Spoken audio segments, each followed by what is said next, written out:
Police इन्स्पेक्टरच्या त्या धक्कादायक खुलाशानं साताऱ्याच्या त्या जुन्या कौलारू घराच्या अंगणामध्ये जणू एखादी वीज कोसळली होती. सुमीच्या त्या जळालेल्या फोनच्या स्क्रीनवर एका विशिष्ट नंबरवरून सतत येणारे मिसकॉल्ड कॉल चमकत होते आणि तो नंबर दुसरा तिसरा कोणाचा नसून मुंबईच्या मुख्य ऑफिसमधले फायनान्शियल हेड मिस्टर विक्रम यांचा होता. कावेरीने चष्म्यातून त्या नंबरकडे पाहिले आणि तिच्या पायाखालची जमीनच सरकली. विक्रम सर! मंदारच्या तोंडातून हा शब्द बाहेर पडला तेव्हा त्याचा आवाज संतापाने आणि दुःखाने थरथरत होता. ज्या माणसाने मंदारला स्ट्रगलच्या दिवसांमध्ये साथ दिली, ज्याने त्याच्या प्रत्येक अल्बमचा हिशोब सांभाळला, तोच माणूस प्रतिस्पर्धी कंपनी म्युझिक किंग्सशी फिक्सिंग करून सुमितला पडद्यामागून मदत करत होता आणि त्याचा पत्ता देऊन त्याला कावेरीवर हल्ला करायला चिथावणी देत होता. हो मिस्टर मंदार, विक्रम सरांनी सुमितला पोलीस कस्टडीतून पळवण्यासाठी मोठी लाच दिली होती. त्यांचा प्लॅन असा होता की सुमीच्या हाताने तुमचं काहीतरी बरं वाईट करायचं, जेणेकरून विक्रम सर कंपनीचे मालक बनून म्युझिक किंगसोबत मोठी डील साईन करतील. इन्स्पेक्टरने त्या संपूर्ण कॉर्पोरेट षडयंत्राचा सस्पेन्स एका झटक्यामध्ये उघड केला. कावेरी अजूनही धक्क्यामध्ये होती. एका खोट्या मेलवरून सुरू झालेली ही दुश्मनी आता इतक्या भयानक दलदलीमध्ये बदलेल असा तिने स्वप्नातही विचार केला नव्हता. तिने मंदारकडे पाहिले. मंदारच्या डोळ्यांमध्ये सुमितपेक्षाही विक्रम सरांच्या या नव्या विश्वासघातामुळे जास्त वेदना आणि तीव्र संताप दिसत होता. इन्स्पेक्टर, आपण आत्ताच्या आत्ता मुंबईला निघतोय. विक्रमला मी स्वतःच्या हाताने पोलिसांच्या स्वाधीन करणार, मंदारने हाताची मूठ घट्ट आवळत अत्यंत कडक आणि हिंस्र आवाजामध्ये सांगितले.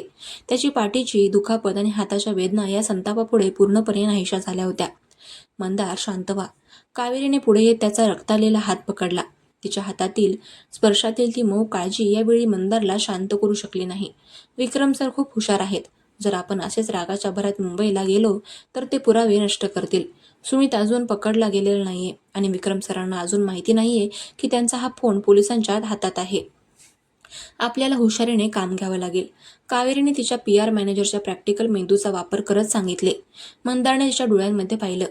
डोक्याला पांढरी पट्टी बांधलेली, डोळ्यामध्ये अजूनही भीतीचे सावट असलेली कावेरी या संकटातही किती प्रॅक्टिकल विचार करत होती.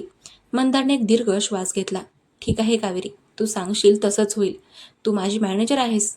कावेरीच्या प्लॅननुसार इन्स्पेक्टरनी सुमितच्या फोनवरून विक्रम सरांना एक खोटा मेसेज पाठवला. काम पूर्ण झालं आहे. मंदार आणि कावेरी संपलेत. मी साताऱ्याच्या हायवेवरील जुन्या गोदामात पैशांची वाट पाहतोय. लवकर या. मेसेज पाठवून झाल्यावर रात्रीचे 12 वाजले होते. संपूर्ण पोलीस ताफा मंदार आणि कावेरी साताऱ्याच्या हायवेवर असलेल्या त्या निर्जन पडक्या गोदामाच्या दिशेने रवाना झाले. साताऱ्याच्या घाटात अजूनही दाट धुके होते. हवेतला गारवा हाडांपर्यंत टोचत होता. गाडीच्या मागच्या सीटवर मंदार आणि कावेरी शेजारी बसले होते. गाडीच्या काचेबाहेर अंधार होता, पण गाडीच्या आतमध्ये एक वेगळाच कम्फर्ट जाणवत होता. मंदारने हळूच खाली आपला डावा हात पुढे केला आणि कावेरीचे थंड पडलेले बोटे आपल्या हातामध्ये घेतले. कावेरीने यावेळी तिचा हात मागे घेतला नाही. तिने चष्म्याच्या मागून मंदारच्या चेहऱ्याकडे पाहिले. चेहऱ्यावर लागलेले ते चिखलाचे डाग आणि जखमा सांगत होत्या की हा माणूस तिच्यासाठी कोणत्याही थराला जाऊ शकतो. तिने त्याच्या हाताची पकड घट्ट केली, पण तिचे ओठ अबोल होते. रोमांस आणि भीतीचा एक अजब मेळ त्या गाडीमध्ये श्वास घेत होता. 12:30च्या सुमारास ते गोदामापाशी पोहोचले. गोदाम पूर्णपणे अंधारात होते. पोलिसांनी चारी बाजूंनी पोझिशन घेतली. मंदार आणि कावेरी पोलिसांच्या मागे लपून उभे राहिले. तितक्या धुक्यातून एक पांढरी कार गोदामाच्या दारामध्ये येऊन थांबली. गाडीतून काळा ओव्हरकोट घातलेले मिस्टर विक्रम खाली उतरले. त्यांच्या हातामध्ये एक पैशांची बॅग होती. ते अत्यंत समाधानाने हसत गोदामाच्या आतमध्ये शिरले. सुमित, कुठे आहेस? काम झालं ना? त्यांनी अंधारामध्ये आवाज दिला. नेमक्या त्याचवेळी गोदामाचे सगळे मोठे फ्लड लाईट्स अचानक सुरू झाले. हात वर करा मिस्टर विक्रम, तुम्ही चारी बाजूंनी पोलिसांच्या वेढ्यात आहात. इन्स्पेक्टरने माईकवरून गर्जना केली. विक्रम सरांचा चेहऱ्याचा रंग एका सेकंदामध्ये उडाला. त्यांनी पळून जाण्याचा प्रयत्न केला, पण समोरून थेट मंदारने येऊन त्यांचा रस्ता अडवला. मंदारचे ते रौद्ररूप पाहून विक्रम 2 पावले मागे सरकले. मंदारने विक्रमच्या कोटाची कॉलर पकडली आणि त्यांना एका जोरदार धक्क्याने जमिनीवर पाडले. कावेरी शांतपणे पुढे आली. तिने विक्रम सरांच्या हातातली पैशांची बॅग उचलली आणि पोलिसांच्या स्वाधीन केली. विक्रम सर, गुन्हेगार आणि कॉर्पोरेट राजकारण यामध्ये फरक असतो. तुमचे सगळे रेकॉर्डिंग्स पोलिसांनी ट्रॅक केले आहेत. तुमचा खेळ संपलाय, कावेरीने अत्यंत कडक आणि स्वाभिमानी आवाजामध्ये सांगितले. पोलिसांनी विक्रम सरांच्या हातामध्ये बेड्या ठोकल्या आणि त्यांना ओढत गाडीमध्ये बसवले. मुंबईच्या ऑफिसमधला तो मुख्य गद्दार अखेर गजाआड झाला होता. पहाटेचे 4 वाजले होते. साताऱ्याच्या आकाशामध्ये आता हळूहळू निळसर प्रकाश पसरू लागला होता. आणि पांढरे धुके उसरू लागले होते. पोलिसांच्या गाड्या विक्रमला घेऊन मुंबईकडे निघून गेल्या आणि राहुल सुद्धा इतर लोकांना घेऊन तातडीच्या कामासाठी रवाना झाला. पोलिसांनी मंदार आणि कावेरीला साताऱ्याच्या घरामध्ये आणून सोडले होते. आता त्या जुन्या कौलारू घराच्या अंगणामध्ये पुन्हा एकदा फक्त मंदार आणि कावेरी दोघेच उरले होते. कावेरी अंगणातल्या लाकडी बाकावर बसली होती. तिने थकल्यासारखे डोके मागे टेकवले होते. तिच्या डोक्याची पट्टी हलकीशी सैल झाली होती. मंदार घरातून गरम पाण्याचा तांब्या आणि एक स्वच्छ कॉटनचा कपडा घेऊन बाहेर आला. तो काहीही न बोलता कावेरीच्या समोर गुडघ्यांवर बसला. तिने डोके वर करून पाहिले. मंदार, काय करताय हे? कावेरीने विचारले. शांत बस मॅनेजर मॅडम, आता मी जे सांगेन तेच होईल, मंदारने अत्यंत मऊ रोमॅन्टिक पण हक्काच्या आवाजामध्ये सांगितले. त्याने कपडा गरम पाण्यामध्ये भिजवला आणि अतिशय नाजूकपणे कावेरीच्या कपाळावर लागलेले रक्ताचे डाग साफ करू लागला. त्याच्या बोटांचा तो मखमली स्पर्श कावेरीच्या चेहऱ्याला लागताच तिचे डोळे नकळत मिटले गेले. मंदार अत्यंत हळुवारपणे तिची जखम स्वच्छ करत होता. त्याचे पूर्ण लक्ष तिच्या चेहऱ्यावरच्या साध्या सौंदर्यावर होते. कावेरी, आज सगळं संपलं. विक्रम जेलमध्ये गेलाय. मला सांग, तू अजूनही माझ्यावर नाराज आहेस का? माझा तो संशय तू अजूनही विसरली नाहीयेस का? मंदारने कपडा बाजूला ठेवत तिचा हात आपल्या दोन्ही हातामध्ये घेऊन अत्यंत आर्ततेने विचारलं. कावेरीने डोळे उघडले. तिच्या चष्म्यातून मागून मंदारच्या डोळ्यांमध्ये पाहिले. त्या डोळ्यांमध्ये आता कोणताही अहंकार नव्हता, रॉकस्टारचा तोरा नव्हता. होता तो फक्त तिच्यासाठीचा अथांग आदर आणि निखळ प्रेम. तिचे मन पूर्णपणे विरघळले होते, पण तिचा स्वाभिमान अजूनही जागा होता. तिने हळूच तिचा हात मागे घेतला. मंदार, तुम्ही माझ्यासाठी तुमचा जीव धोक्यात घातलात. याने हे सिद्ध केलं होतं की तुमच्या मनामध्ये माझ्याबद्दलची भावना खरी आहे. पण पण मुंबईच्या त्या रेडिओ स्टुडिओमध्ये माझ्या स्वाभिमानाला जी ठेस लागली होती ती पूर्णपणे बरी व्हायला वेळ लागेल. नात्यातल्या विश्वासाची वीण एका रात्रीमध्ये घट्ट होत नसते. आपल्या वैयक्तिक नात्याला आधीसारखं व्हायला आपल्याला अजून काही काळ एकमेकांना वेळ द्यावा लागेल. आणि सध्या तरी मुंबईला जाण्याचा कोणताही विचार नाहीये माझा. मला इथेच राहायचंय. कावेरीने अत्यंत प्रॅक्टिकल, समजूतदार आणि खंबीर आवाजामध्ये तिचे मत मांडले. तितक्यात घराच्या मुख्य वेशीबाहेर एका एसटी बसचा हॉर्न वाजला. धुक्यातून वाट काढत एक मध्यमवयीन महिला हातामध्ये 2 मोठ्या कापडी पिशव्या आणि पाठीवर सॅक घेऊन अंगणामध्ये चालत आली. ती महिला दुसरी तिसरी कोणी नसून कावेरीची आई श्रीमती सुलभाताई होत्या. सुलभाबाई मुंबईमध्ये कावेरीच्या मावशीकडे वैद्यकीय तपासणीसाठी गेल्या होत्या आणि टीव्हीवर सुमीच्या अटकेशी आणि कावेरी निर्दोष सुटल्याची जुनी बातमी पाहून त्या प्रचंड घाबरून पहिल्या एसटीने साताऱ्याच्या गावी परत आल्या होत्या. सुलभाताई स्वभावाने अत्यंत कडक, शिस्तीच्या आणि साध्या गावाकडच्या बाई होत्या. त्यांनी अंगणामध्ये पाऊल ठेवले आणि समोरचे दृश्य पाहून त्यांच्या हातातील पिशव्या जमिनीवरच पडल्या. त्यांच्यासमोर त्यांची मुलगी डोक्याला पांढरी पट्टी बांधून बसली होती आणि तिच्या शेजारी एका चिखलाने माखलेला लांब केसांचा हातात पट्टी बांधलेला तरुण बसला होता. कावेरी, हे काय अवस्था करून घेतलीस डोक्याची?